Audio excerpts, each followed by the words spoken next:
Argentina अनि अस्ट्रेलियाको match चाहिँ आने कि मेक्सी एस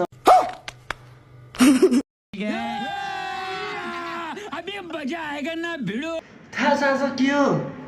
आज हाम्रो 10:45 मा अर्जेन्टिना अनि अस्ट्रेलियाको म्याच चाहिँ आने कि मेक्सी एस मेस्सीको म्याच छ अनि आज 10:45 मात्र कति म्याच हेर्नु पर्यो कि खानेकुरा पनि खानु परेन त्यसले गर्दा म आज खानेकुरा के लाग्छु करेन्ट कुरमुरे अर्को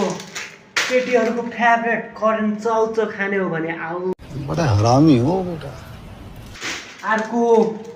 चोकोपाई यानी कि पिरो लागेपछि अहिले चोकोपाई खानु पर्यो हैन त्यसपछि कोकोनट बिस्कुट मुखको स्वाद बढाउनलाई त्यसपछि 24 घण्टा कुचेर भने ह्याप्पी डेन्ट चुइगम अनि आज इन्जोय गर्ने हो कि नै त केटाहरू